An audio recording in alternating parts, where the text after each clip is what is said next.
Hey guys, Jordan here. So listen, I want to talk about a topic today that's maybe a little bit off the beaten path, but one that's been kind of pushed to the forefront in the news because of the death of George Floyd and the injustice that we saw there, and then the subsequent protests and riots and everything that are going on. So, irrespective of what you think about all of that in terms of the politics and the media and what's right and what's not right and what level of protest is good and what's not and all of that stuff, okay, that we're trying to all sort through.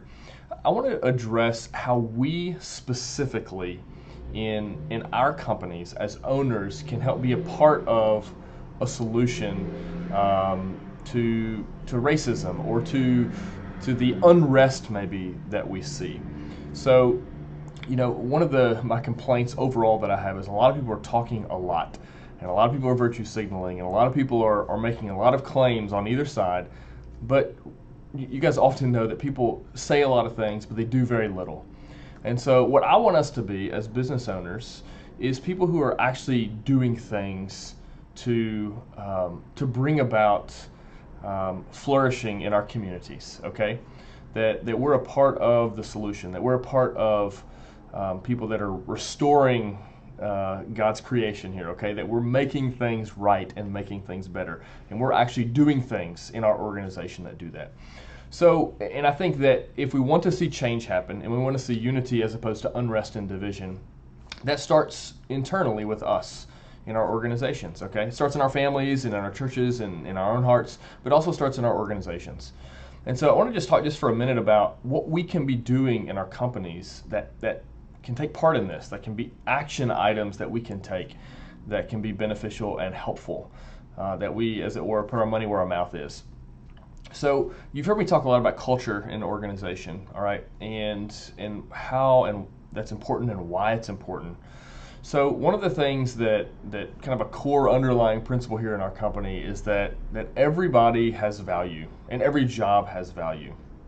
And so we have the unique privilege in our organizations and in our industry that it's by nature a really diverse industry, and it's a very we're dealing with people from, I mean, literally every walk of life, okay? So race and nationality and men and women in all age spectrums and immigrants and non-immigrants. I mean, we are a diverse bunch in our industry, which is really cool. And that gives us an opportunity um, to bring about unity or flourishing with that mix of diversity, right? So the problems we're seeing out in culture where that stuff maybe is not happening like it should, we have the chance to make that happen in our own little microcosm here. And so I would encourage you guys to rethink about your cultural values and the things that really underpin why you exist as an organization. And one of those just being the value of every position in the company and the value of every person who's performing that position, okay? So that would be number one. So when we begin to set that tone that there is not one position that's more important or more superior, I guess, in terms of worth and value intrinsically, we begin to send a message that everybody matters and your work matters. I don't care if you're cleaning the bathrooms or if you're managing the building or you're selling the accounts. Everybody's contributing and every job has value, okay? And every person has value that's performing that job.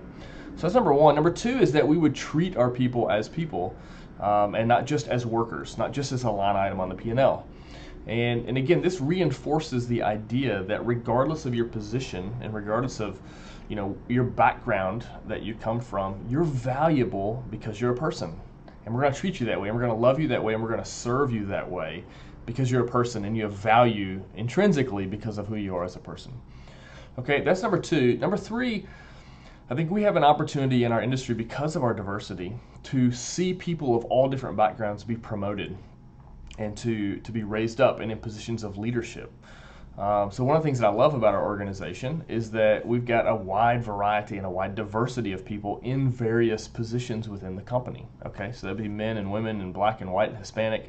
All right, and I don't live in a very diverse part of the country, but at the same time, we show a diversity that kind of mimics, I guess, our demographics here within our company.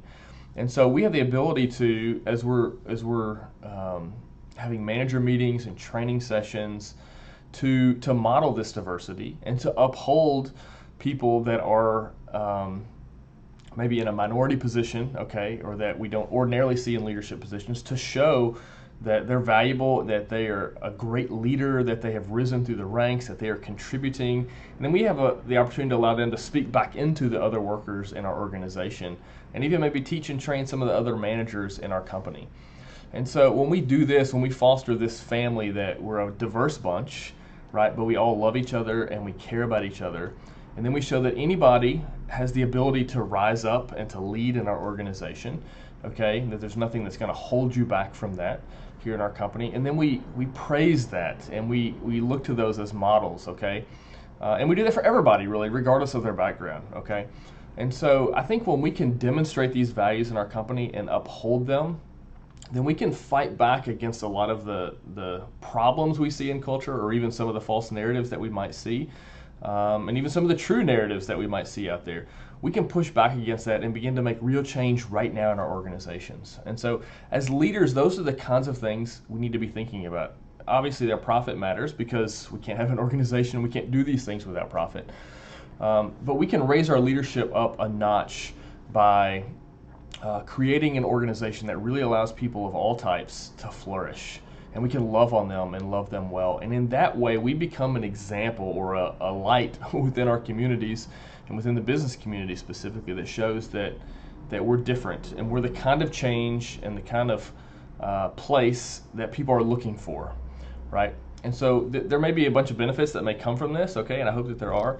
But at the very least, we're setting a moral and a cultural tone here at our organization, and I hope you guys are too, that others can look in and say, they're doing it right, they're doing it right.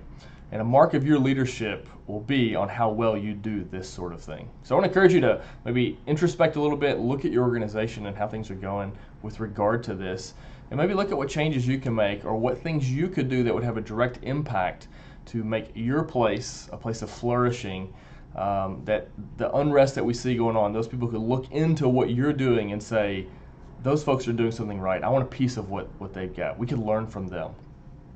And if you do that, I promise you, your leadership, as people look back on your leadership, they'll think more highly of you because of those sorts of decisions.